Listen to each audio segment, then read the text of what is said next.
18. Speaking of the rest of the day's news, Charlotte's here. Thanks, Colin. Good morning. The police officer shot by Raoul Moat has described how the gunman stared coldly into his eyes just moments before pulling the trigger. PC David Rathband also left this dying message with a medic they can wear in the village.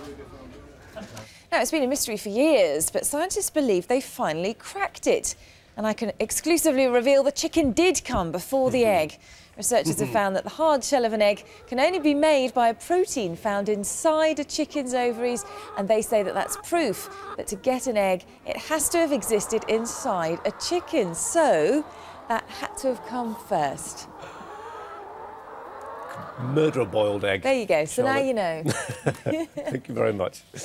Well, let's have a look at what's on the front of the paper. Very good morning to you. You're watching Sunrise this morning. Colin Brazier here with you through until 9. Still to come, we're going to review the morning's newspapers. That's going to be with the Sun columnist, that's John Gaunt, shortly. But first, our top story, and it's this one. Questions over the... So now you know.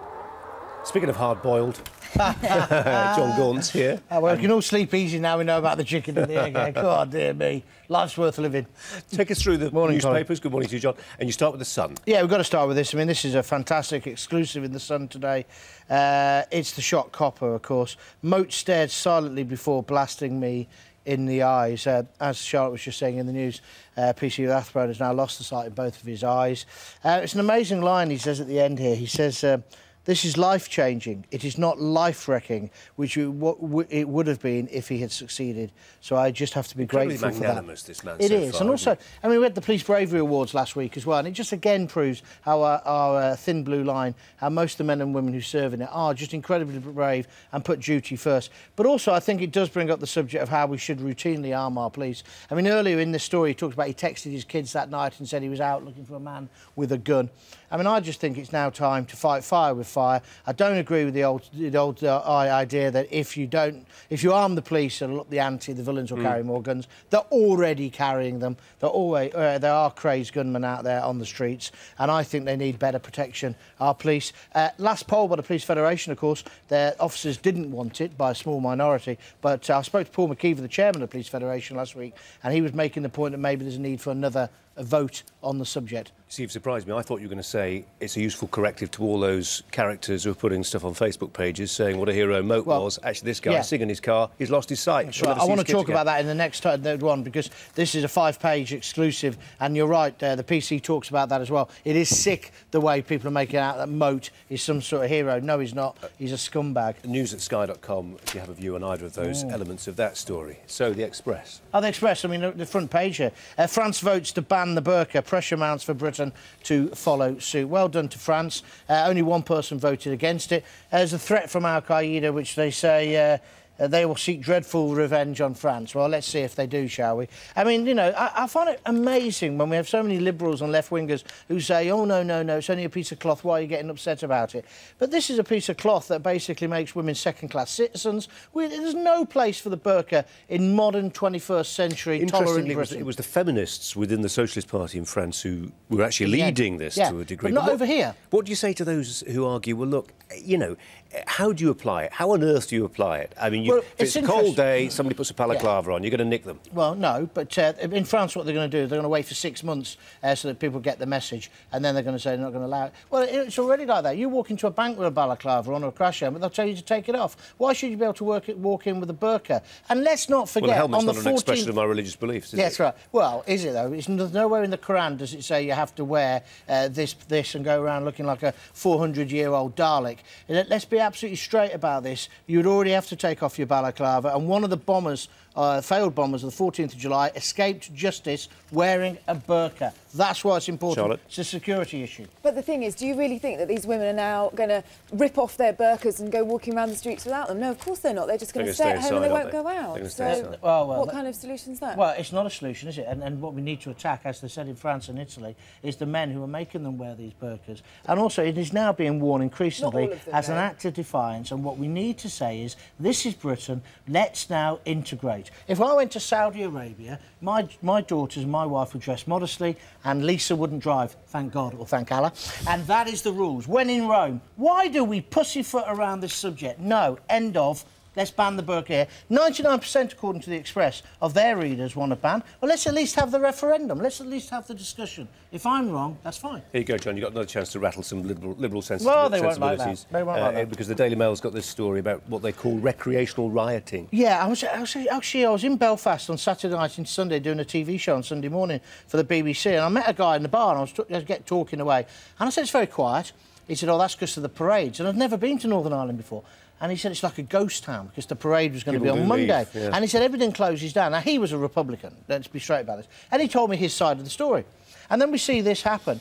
And then I was watching this last night, and Lisa, my wife, turned around and said, God, some of those kids are so young. They couldn't have even been around when the Troubles were. This is just nonsense. And the Chief Constable here is saying there's not been enough political leadership. And the Deputy Chief Constable, Mr Finlay, said, are we seeing the First Minister and the Deputy First Minister stepping out to condemn this? I haven't heard from them. I didn't hear from them before the 12th of July. We didn't see joined-up strategic leadership from politicians who are entrusted and voted for by the community to deliver a cohesive society. He's right. I'm not taking sides in this. It's too complicated. I'm not from Ireland. What I do know, though, is there needs to be strong political leadership because there's been big moves in peace in Belfast and in Northern Ireland, and it needs to continue. And this nonsense by extremists needs to be clamped down on. I think the feeling is that the likes of Marston McGuinness or Jerry Adams went down to the Ardoyne, actually, right now. They wouldn't be listened to by a lot of these youngsters who don't see them as reflecting their views. Absolutely. The Mandelson serialisation continues, and it's throwing up some extraordinary revelations. It is, and this is great. Mad, bad and dangerous. I thought he was talking about himself when he looked in the mirror, Mr Mandelson. But no, he's talking about Gordon Brown. Evidently, Blair and Brown didn't like each other. Well, there's a surprise. Blair's frank opinion of Brown as the Downing Street feud intensified. I mean, this is incredible. Why these two acted like this for the last 12 or 13 years, of course, the country was going to wreck and ruin. And here, Blair was going to demote Brown and move into another ministry, and then Brown fought back and all the rest of it and carried on talking about prudence. And Tony Blair did go back on a promise apparently made in 2003. Yeah, he did make a promise. Yeah, he did make a promise. But let's be absolutely straight. Gordon Brown is never going to be a leader. He is not a leader. Tony Blair, I've got lots of problems with him, but he's a leader. He's got the X factor. He's got the charisma. Gordon Brown never, ever had it and never will have it. He's delusional. This is the sort of, allegedly, this is the sort of stuff that normally comes out 10 years down the track, isn't it? I mean, what do you sense about Mandelson, the intemperate haste some people feel he's got about writing his memoirs? What I sense about this is this just proves what New Labour were. They were a bunch of opportunists who just decided to hitch themselves to a great socialist party, one could say, and for their own political ends. And that's why now they're all rushing to get their books out. It just shows what they are, money-grabbing leeches, in my opinion. I'm talking about Mandelson and I'm talking about Blair. Brown, in a way, you can feel a little bit sorry for. I can't believe I've just said that, because at least maybe he's a man of principle. I mean, look how much money John Gaunt in sympathy for Brown's shock. Yeah, I know. Like that headline. Here's another headline. It just shows what they are. We couldn't sing, admits Baby Spice. Yeah, well, that's a surprise. That's a surprise. Yeah, Baby Spice, Emma Brunton, is now doing a new reality TV show. And she says when they started, they couldn't sing. There's a question whether they still can or whatever. But she then goes on to say reality shows are a great way to promote artists getting the door.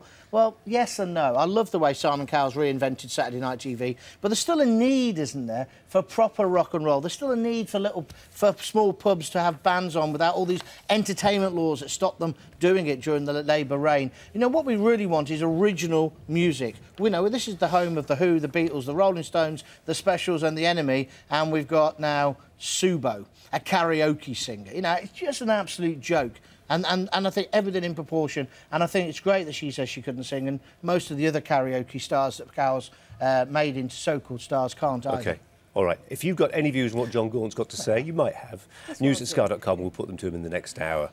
John, thanks a lot. Thank you. Top stories on Sunrise, then. A senior British team. Charlotte's joined us for the rest of the day's news now. Charlotte. Thank you, Colin. The police officer shot by Raoul Moat has described how the gunman stared coldly into his eyes just moments before pulling the trigger. Speaking to the Sun newspaper, PC David Rathband also come first. It's good to see you boosting our science coverage there, Charlotte. There you Thanks go. very much indeed. Any other questions, let me know. News@sky.com. Thanks, Charlotte. Now we can bring you what's on the front of the newspaper. Reporting for duty. A very good morning to you. You're watching Sunrise. Colin Brazier here with you through live until 9 this morning. Still to come, a review of the morning's newspapers in the company of the Sun columnist John Gaunt. That's to come. But first, our top story this morning. Questions over the... Very much indeed. Now, let's bring you the rest of the day's news. Charlotte's here. Charlotte. Thank you, Colin.